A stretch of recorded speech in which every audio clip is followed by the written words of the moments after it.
To new heights after President-elect Donald Trump announced his new pick to head the SEC.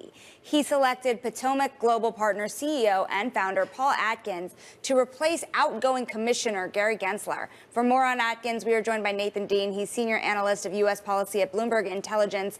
And it's crypto. That's pretty clear that there's going to be big changes there. You have Paul Atkins, who has worked with a number of crypto stablecoin related companies, tokenization companies, but it's also a whole host of other things, isn't it, Nathan? Because you had Gary Gensler cracking down on everything from climate disclosures to texting at a hedge funds, record-breaking fines. How do you see the financial world changing? Yeah, so, obviously crypto is very important. It punches above its weight when it comes to the SEC in particular. And what we think Commissioner Atkins, he was a commissioner of the SEC back in the early 2000s. There's really three things that I think he's going to be focused on. Let's start with crypto. Essentially, with the rally that we're seeing right now, and especially what we're seeing with Coinbase and Robinhood, there's this idea of the loosened enforcement risk. There's not going to be an enforcement albatross hanging over the crypto sector's neck with Commissioner Atkins as SEC chair.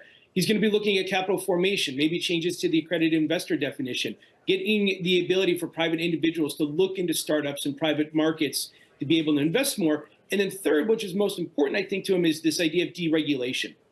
Everything that Chairman Gensler has done is on the table for being rolled back. But there's no magic wand here. Commissioner Atkins can't just come in day one and say, deregulate. There's a process that's a lengthy process. So I think you're going to see a lot of these rules that Chairman Gensler finalized are now in the courts will continue in the courts because that's the fastest way they can get overturned.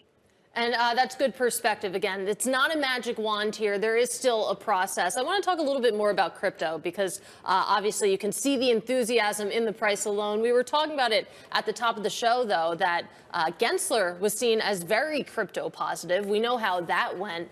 Tell us a little bit more about Paul Atkins' background and how committed he actually is to the crypto space.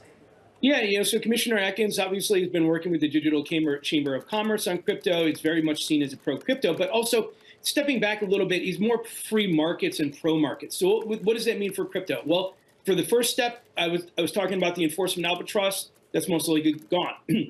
The second step is there's a lot of firms out there like Coinbase and Robinhood and so forth that want regulatory clarity from the SEC. And I think this is where Commissioner, if confirmed, Chairman Atkins will come in and provide that clarity. So if you are a token and it's deemed a security, here are the registration requirements, the compliance requirements, and so forth.